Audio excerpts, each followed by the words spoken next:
Ellen Taperling, ia tutup usia di usianya yang ke-78 tahun di rumah putrinya setelah bertahun-tahun menderita penyakit, dan jenazahnya akan diperlihatkan di rumah duka pada hari Jumat, mulai pukul 10 pagi hingga 12 siang.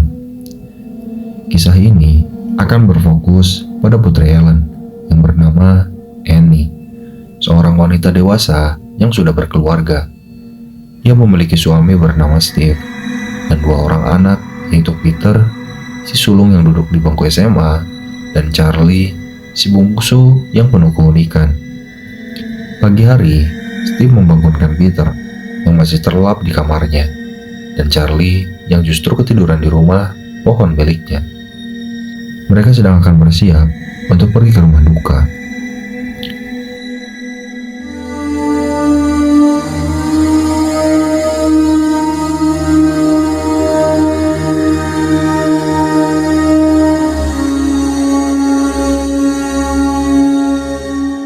Acara pemakaman berlangsung hikmat. Di sana, Annie memberi pidato untuk mendiang ibunya.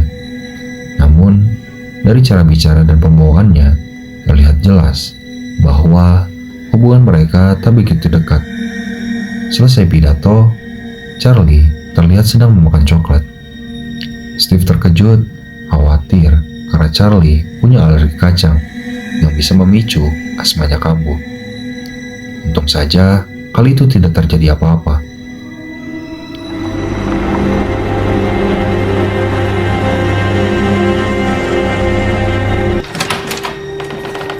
Hello, Maxie. Good dog. Shoes off, everybody. Charlie, shoes off.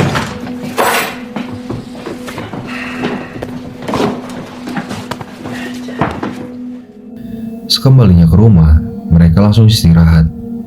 Annie kembali melanjutkan pekerjaannya sebagai seniman miniatur. Ia membuat benda-benda dalam ukuran skala kecil. Namun malam itu, ia secara tak sengaja menemukan buku spiritual milik ibunya yang berisi pesan aneh. Pesan yang sulit untuk dipahami maksudnya.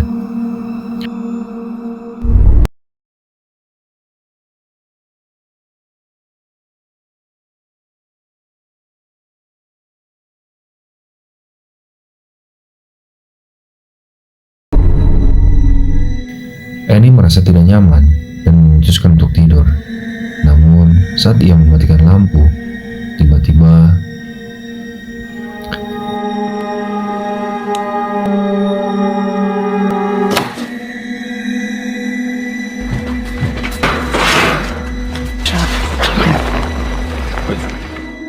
adegan berpindah pada Peter dan Charlie. Peter, sang kakak, memiliki kebiasaan abai di kelas. Ia malah asik chatting tentang pesta yang akan datang. Saat diminta pendapat oleh guru, ia malah kelabakan. More tragic because Sama halnya, Charlie pun tidak fokus saat belajar. Ia lebih sibuk dengan mainannya. Saat jam istirahat, Charlie menemukan seekor burung mati. Tanpa ragu, ia memotong kepala burung itu dengan gunting yang selalu dibawanya.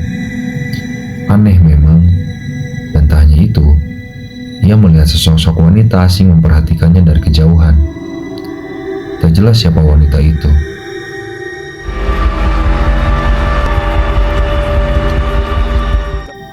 Malam harinya, Annie mengalami fenomena mistis, di mana pintu kamar mendiang ibunya terbuka.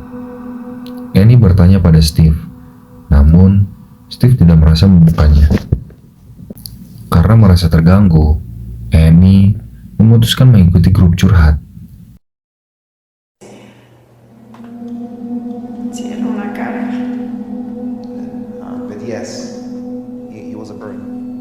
Ia menceritakan latar belakang keluarganya yang disfungsional. Ayahnya mengalami gangguan jiwa dan meninggal karena mogok makan. Kakak laki-lakinya meninggal karena bunuh diri di usia 16 tahun akibat skizofrenia. Annie takut semua itu menurun ke keluarganya yang sekarang.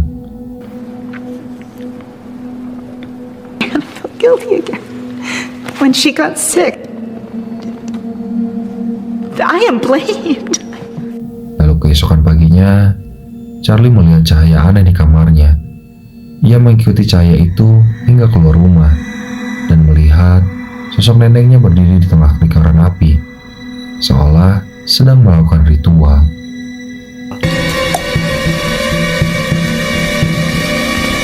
I mean, what are you doing? Leaving the house barefoot? Di waktu yang berbeda, Peter meminta izin kepada Annie untuk pergi ke pesta malam. Annie mengizinkan dengan syarat Charlie pun harus ikut, supaya Peter tidak macam-macam.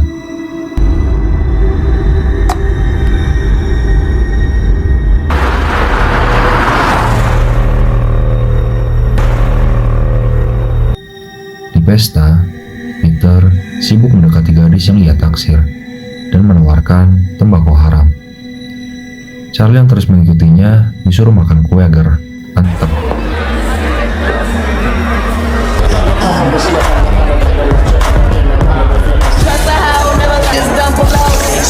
Tanpa disadari, kue itu mengandung kacang. Tak lama, Charlie mengalami kesulitan bernapas. Peter panik dan membawanya pulang.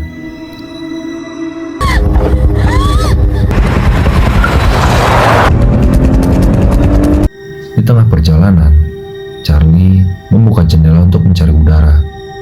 Tapi karena Peter menghindari bangkai rusa, ia banting setir dan kepala Charlie menghantam tiang listrik, lalu putus seketika.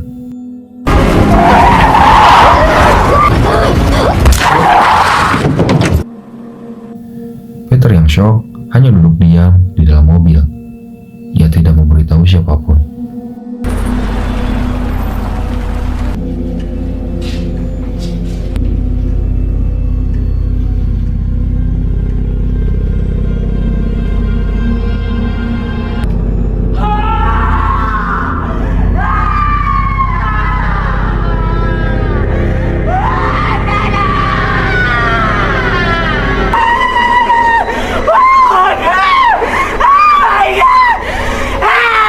Paginya, Annie lah yang menemukan jasad Charlie tanpa kepala. Mereka menguburkannya. Tak ada pertanyaan, tak ada penjelasan.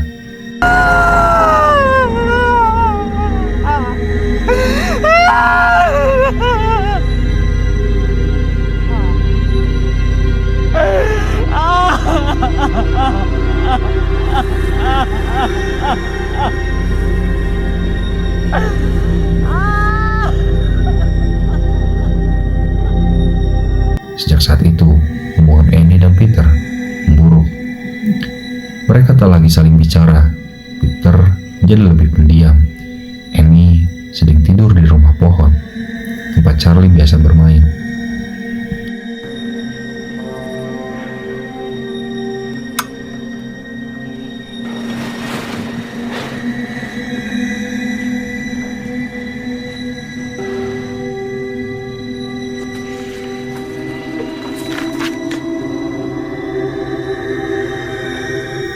Pada suatu malam, setelah pertemuan kelompok curhat, Annie bertemu dengan wanita bernama Joan.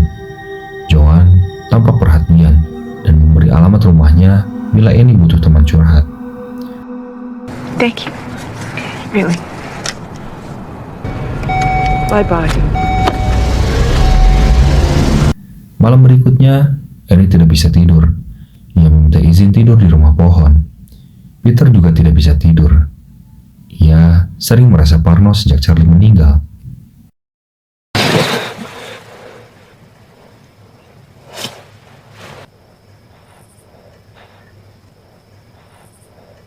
Esoknya, Annie mengingat tawaran Joan dan memutuskan datang ke rumahnya. Annie heran karena kaset yang digunakan Joan mirip dengan milik ibunya. Di sana, ia curhat panjang lebar. Joan mendengarkan dengan simpati.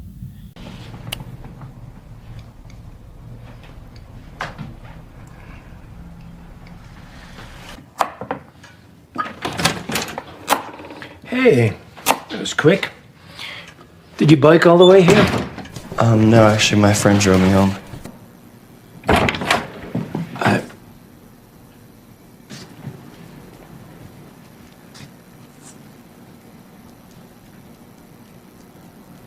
Are you coming down to dinner? I'm making dinner. No, I made the dinner. I came to get you. Di rumah, saat makan malam, suasana kaku dan Annie akhirnya meluapkan emosi menyalahkan Peter atas kematian Charlie. Peter membalas bahwa jika bukan karena Annie memaksa Charlie ikut, hal itu tidak akan terjadi. If you could have just said, I'm sorry, or faced up to what happened, maybe then we could do something with this, but you can't take responsibility for anything!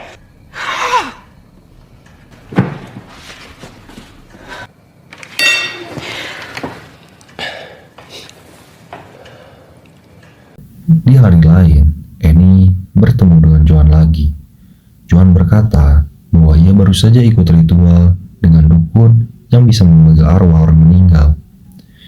Annie diajak ke rumah Joan dan melihat langsung ritual jelangkung versi barat.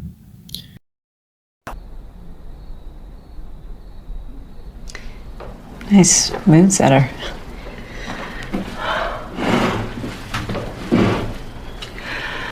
Louis, are you here? It's Grandma.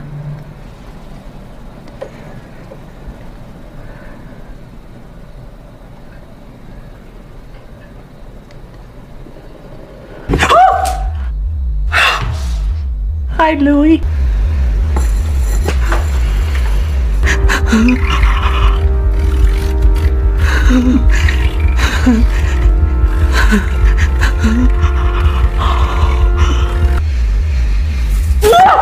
Joan memberikan kertas mantra dan lilin.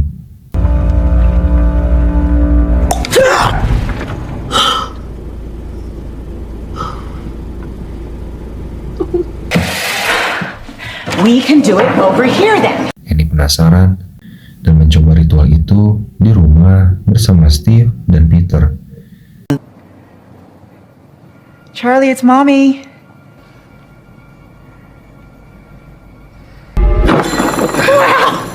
Yes!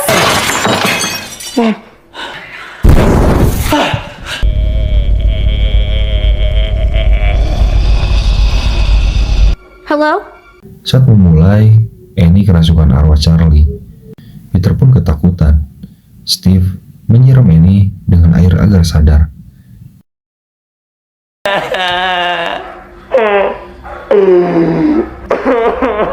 What happened? Sejak itu, banyak hal aneh terjadi.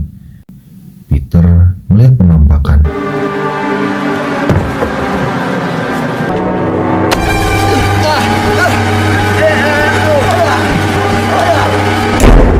Annie menemukan gambar Peter dengan mata dicoret silang. Annie ingin membakar buku itu, tapi saat dibakar, tangannya ikut terbakar.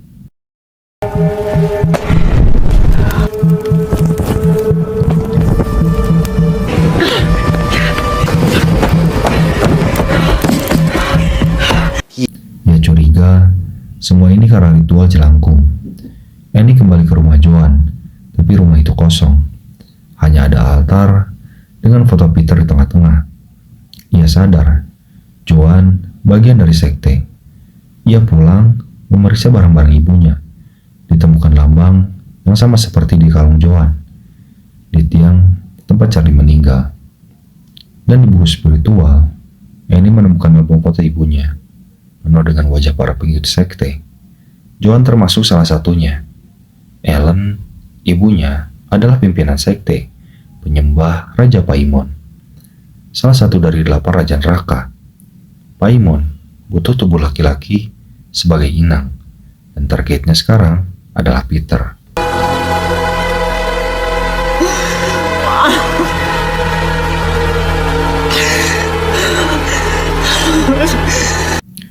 Di waktu bersamaan, Steve mendapat email bahwa makam Ellen telah digali dan jasadnya hilang. Annie mencium bau busuk dari loteng. Saat naik, ia menemukan jasad ibunya tanpa kepala.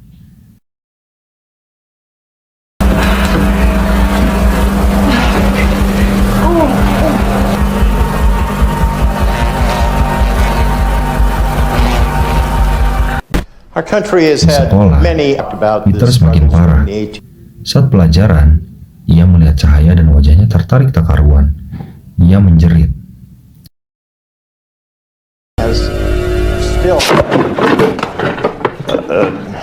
Yes, Peter? Di rumah, Annie menunjukkan semua temuannya ke Steve, termasuk tentang buku gambar Charlie. Ia coba membakar buku itu lagi untuk membuktikan, tapi kali ini Steve yang terbakar hidup-hidup. Lalu Annie pun langsung kerasukan.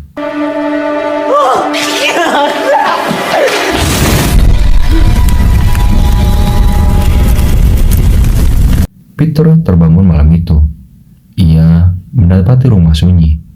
Saat turun ke bawah, ia menemukan ayahnya gosong.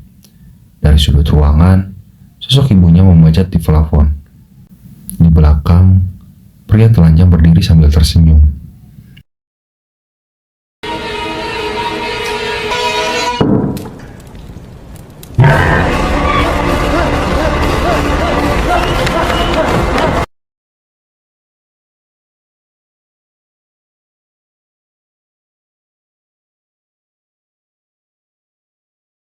Peter melihat ke atas.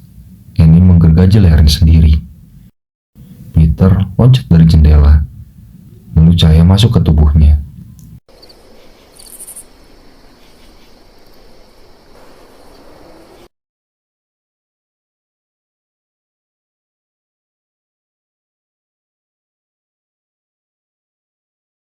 Ia berjalan menuju rumah pohon.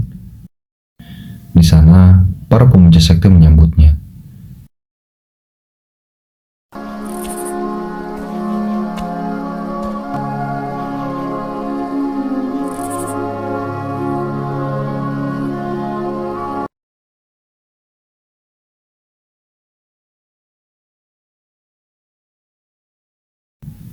Charlie kini hanya kepala boneka. Peter dipakaikan mahkota. Kini Raja Paimon telah kembali. Dan film pun tamat.